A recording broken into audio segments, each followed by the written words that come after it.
their first main calendar was created by King Romulus. Basically what Rome is named after. Mm-hmm. The I mean, this is before they had emperors, right? He was the Yeah, first king. that's So Roman kingdom, right? Kingdom, then republic, then empire. So this is like, correct. yeah, way back. So he came up with the 10-month calendar, and it omitted winter as an unassigned, basically, duration because they just didn't believe it. It didn't matter for their crop season, or it wasn't important to them. So their calendar consisted of, they called them nundinal cycles. So they had like an 8-day market week, and then there would be 38 weeks in their calendar. So yeah, their week is longer and they have less weeks, but there was still, it's about a period of 60 days that was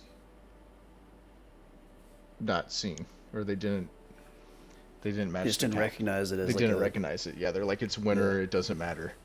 And yeah. in that 10-month system that King Romulus started way back in the day, this is just before, this is like early, I want to say before 200 BC, right? Is that around? Yeah, I think it'd be before that. It's like probably like 800 or 900 BC, I think. Yeah, well, at that point, basically set up the structure for our the names of our months. So they had their first month was Martius, named after Mars, the god of war, which is now March. They had Aprilis, which is named after Aphrodite, or they would call it Apru, which means to open. Mm. So it's like springtime, flowers and things are opening. Mm. They would have Maius, which was Maya, or the goddess of growth. So getting into spring, and then I think it was June. June was after Juno, which is birth and youth. And then after that, the names were just named the months are named after the number of the month it is. So you had Quintilis, Sextilis, September, October, November, December. So those literally translate to 5th, 6th, 7th, 8th, 9th, 10th. And then when Romulus' successor, Numa Pompilus, he revised the calendar, divide the winter period into 2 months. So that's when January and February was added. And then they shortened the months accordingly to get it closer to the 365-day calendar. And this allowed the religious events to fall more properly within a month or a certain day. So now, basically, January is named after Janus, which is the goddess for beginnings. And then Februaris was named after Februa, which is for purifications.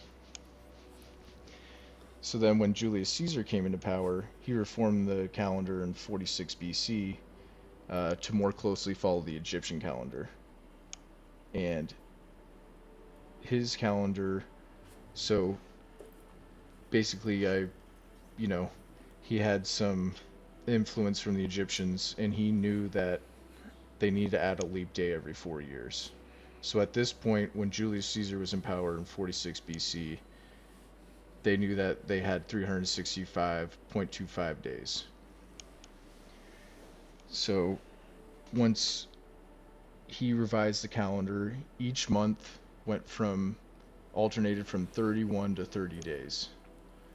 So he would have, I think the actual story goes, because February was added last, they alternated 31 to 30, but February fell short in those days that they added. So when Julius was in power, he named the 5th month after himself. So that becomes July, or Julius. Oh, I see. Because you said Quint something earlier, and I was like, wait a minute, there's no month Yes. that So starts. So at one point it was like yeah, it was just Quintilius or Quintilis. something. Yeah. So now they have the structure is slowly getting closer and closer to what we observe today. I mean, and this is crazy to think that this was happening in 46 BC. Yeah, it was over 2,000 Yeah. years ago they're thinking of this stuff. Like, I couldn't even figure that out today with So yeah, all the so they technology I knew have. about the leap years correctly back then. And then when Julius Caesar was assassinated, the priests of Rome mistakenly got the leap years wrong, and they were adding a day every 3 years. So when Augustus came into power, Augustus had to skip leap days for a decade or two to realign the calendar back. Oh, wow. So they're just So they're realizing this because they're just seeing how the positioning of the sun is slowly shifting, right? According correct, to their yes. calendar. So they have realized at this point that I'm sure you know, there's probably some long time spent analyzing the small shifts and things, Hmm. but and they could probably see, hey, wait a second, this angle's off from what it was 5 years ago. Like something's not right on this day when I recorded on, this doesn't exist. But Right. And they one probably thing, had some written. Oh, sorry. I was just gonna say they probably had some like written, documentation of like, oh, we were tracking this and then we stopped doing it for a little while. Like we got to make up for. They probably had some written records of keeping track of what they were doing, and then you said what 10 years or so where they yeah, because stopped doing the leap day.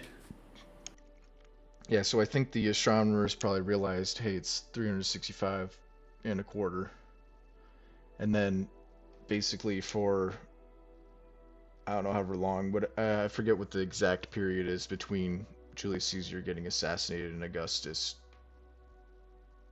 coming to power. But during that period, the priests messed it up, and they were adding an extra day for who knows, like 15 years. So instead of having 3 cycles in 15 years, they had 5. So then for the next 8 years, so every 4 years, they had to skip a cycle of the leap year. And then, also a cool flat fact is that Julius Caesar month had 31 days. And then when Augustus came to power, he changed Sextilis, which is the 7th month, to Augustus, so August now. And he wanted his day to be as long as his adopted father, and he changed August to 31 days, which he also shaved another day off of February.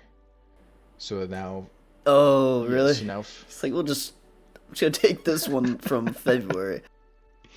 so now February is at 28 days, but because they took those days off of February, they're like, on the leap years, we'll add that day back to it.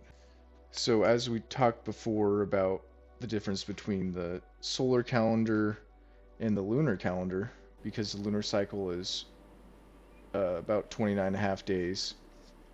If you had 12 months following the lunar calendar, you have about 10 to 11 days shorter than the solar year if you were to use the moon as your transition of the month during the moon cycles. So it's interesting to see that there are still religions in place today that use the lunar calendar, and they use different ways to shift accordingly. So, like the Jewish calendar,